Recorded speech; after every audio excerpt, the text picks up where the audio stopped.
अस्सलाम वालेकुम। आज एक शख्सियत इत्तेफाक से प्रोग्राम में मुझे मिली, तो मैंने सोचा कि ये डिज़र्व करते हैं और आप लोगों के लिए भी उनकी गुफ्तगू मुफीद साबित होगी। ज़िंदगी में बाज़ लोग बाज़ औक़ात ऐसे ओहदों के ऊपर फाइज़ हो जाते हैं कि अक्सर किसी ने सोचा भी नहीं होता। उनमें से एक शख्स जो हैं वो हमारे मुल्क के मौजूदा वज़ीर-ए-आज़म हैं, और मैं ये चीज़ यहाँ पे गुफ्तगू उनके साथ शुरू करने से पहले ये ज़रूर कहूँगा कि बाज़ लोग किसी ओहदे के ऊपर जाके उस ओहदे की इज़्ज़त का बायस बनते हैं, और बाज़ लोग उस ओहदे पर जाके उसके हकदार न होते हुए उसकी तौहीन का बायस भी बनते हैं। लेकिन इसके ऊपर भी बात होगी। मेरी मुराद ये है, बैरिस्टर नसीम अहमद बाजवा साहब मेरे साथ मौजूद हैं, और ये सिर्फ बैरिस्टर या इनके नाम की वजह से, इस टाइटल की वजह से मैं आपके सामने इनको नहीं लेके आ रहा। उसकी रीज़न ये है कि ये हमारे मुल्क के मौजूदा वज़ीर-ए-आज़म के उस्ताद रहे हैं, और मेरे ख़्याल से किसी शख्स के बारे में जानना हो तो उसके उस्ताद का इंतखाब कर लिया जाए तो ये ज़्यादा मुनासिब होता है। बैरिस्टर साहब, अस्सलाम वालेकुम। वालेकुम अस्सलाम। कैसे हैं आप? मैं बच्चा हूँ और इस तकरीब में शामिल होके मेरा मोराल और हौसला और बुलंद हो गया है। बुलंद हो गया। बैरिस्टर साहब, आपको मैंने इसलिए चुना, आपकी बातें बड़ी कीमती हैं, आपका तजुर्बा है। आपने कहा कि हमने तो पाकिस्तान को बनते देखा और आज हम पाकिस्तान की मज़ीद तामीर होते हुए फिर देख रहे हैं। कैसा महसूस कर रहे हैं? देखें जी, ये वो वक़्त जब कि हमारे उफ़क़ पे सिर्फ अंधेरा था, उस वक़्त हमें कोई रोशनी की किरण नज़र नहीं आती थी। तो फिर हम जब रुजू करते थे अल्लाह के कलाम की तरफ, तो वहाँ लिखा था कि ला तक़नतू मिन रहमतिल्लाह, कि आप मुसीबत में भी मुझे याद रखें और मेरी रहमत से मायूस ना हो। तो अल्लाह ताला, मैं अक्सर सोचता हूँ, और जब 50 साल हिस्ट्री पढ़ी और पढ़ाई है, कि अल्लाह ताला एक कौम को सज़ा कैसे देता है और इनाम कैसे देता है। तो पता उसका ये चला कि अगर वो उस कौम को एक अच्छी क़यादत मुहैया कर दे तो ये उसका बहुत बड़ा इनाम है, और अगर वो ऐसे लोग उस पर नाफज कर दे, जो कि हमारे यहाँ पिछली निसफ सदी में हुआ है, जो कि ना सिर्फ नालायक हैं, और सारा ज़ोर इस वक्त करप्शन पर है। पाकिस्तान के लोगों को इस बात का एहसास नहीं है कि हमारा करप्शन से भी बड़ा मसला नालायकी का है। उस्ताद को इल्म नहीं आता, वकील को लॉ नहीं आता, डॉक्टर को इल्म तिब नहीं आता, जिस आदमी का जो काम है उससे नहीं आता। और खुदा का शुक्र है कि कम से कम क्रिकेट की टीम को अब क्रिकेट खेलना आ गई है। लगता था वो क्रिकेट टीम से भी जैसी हॉकी का हाल हुआ। मैं 64 में जब एचिसन कॉलेज में, जो कि वहाँ का एक पब्लिक स्कूल है इंग्लैंड में, ईटन कॉलेज की तरह, तो वहाँ में जब मैं पढ़ाने गया तो वहाँ उन्होंने मुझसे पूछा कि आप कौन सी स्पोर्ट के इंचार्ज बनना पसंद करेंगे, तो मैंने क्रिकेट को चुना। और मुझे खुशी है कि वहाँ 12 साल का एक बच्चा, जिसको मैं हफ्ते में 5 दिन हम 2 घंटे क्रिकेट खेलते थे, वो बाद में पाकिस्तान के लिए वर्ल्ड कप लाया। उस वक़्त भी जो क्रिकेट ने चीज़ें सिखाई हैं, वो मैं आपको मिसाल देता हूँ कि जब इन्होंने नेपोलियन को, बेसिकली इमरान खान साहब को, सॉरी मैं आपको इंटरप्ट कर रहा हूँ, आपने क्रिकेट सिखाई? क्रिकेट का वो खेलते थे और उसका इंचार्ज मैं था, तो यकीनन उस्ताद जो है, मैं ये तो दावा नहीं कर सकता कि अगर मैं उनको क्रिकेट ना सिखाता तो वो इतनी अच्छी क्रिकेट ना खेल सकते।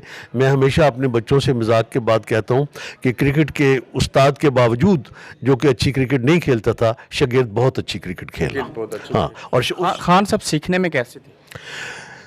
ज़रा ज़िद्दी मैंने उन्हें उस वक़्त भी पाया, लेकिन जो आदमी, जिस तरह कायद-ए-आज़म में ये खूबी थी कि वो बुलंद हौसला होता है, मुसीबतों से घबराता नहीं।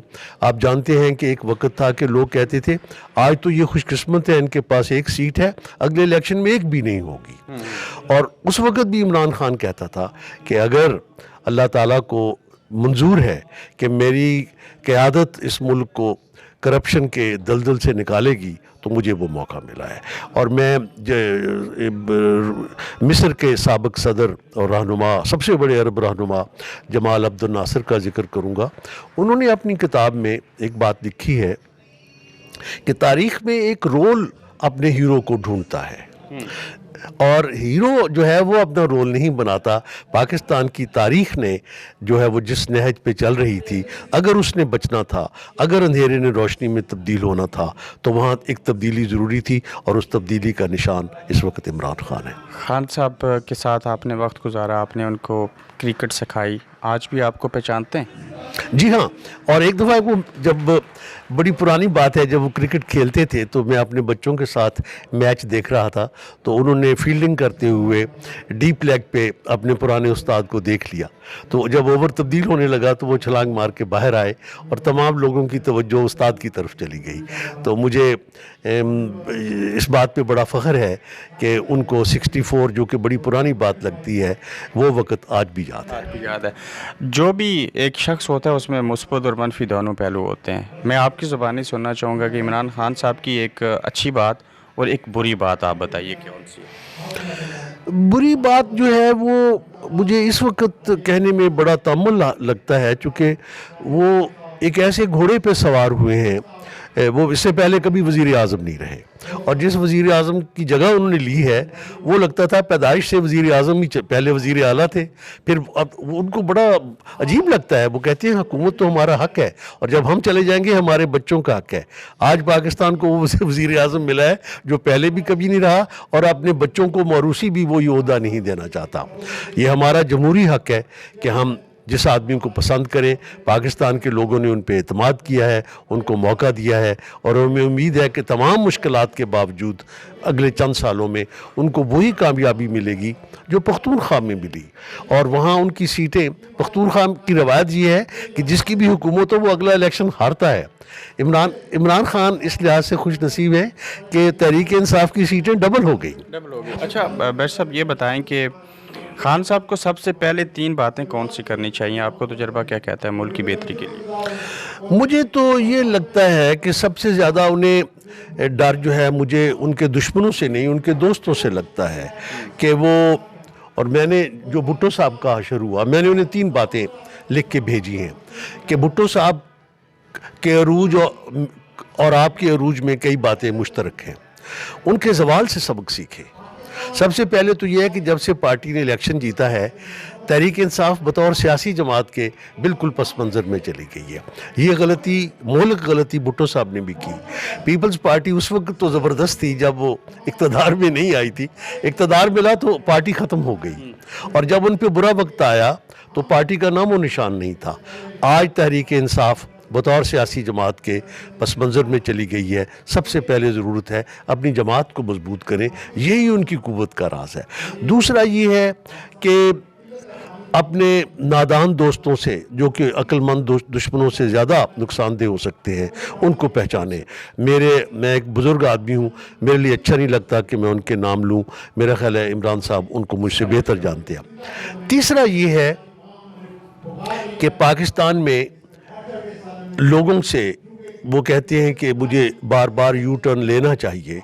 मैं बसाद एहतराम, आज वो मेरी पार्टी के लीडर हैं, मुझे ये कहना चाहिए कि शायद यू टर्न लेना जो है वो, इसका मतलब ये होता है कि आप गलत सड़क पे जा रहे हैं, और जैसे हम ड्राइविंग में यू टर्न की डेफिनेशन बता रहे हैं। यू टर्न हम ड्राइविंग में, वहाँ से लफ्ज़ आया है। जब मुझे पता चलता है कि मैं गलत जा रहा हूँ और आगे ट्रैफिक लाइट पे मैं वापस आ सकता हूँ जहाँ से मुझे पहले जाना चाहिए था। मेरा ख्याल ये है कि पिछले चंद सालों में ज़्यादा ज़ोर एहतजाज पे, धरनों पे रहा। मेरी पार्टी ने होमवर्क नहीं किया। जब वो स्टूडेंट थे तो मैं उन्हें एक ही बात कहता था, इमरान साहब डू योर होमवर्क। आज वो प्राइम मिनिस्टर हैं, मैं उन्हें यही कहूँगा, डू योर होमवर्क।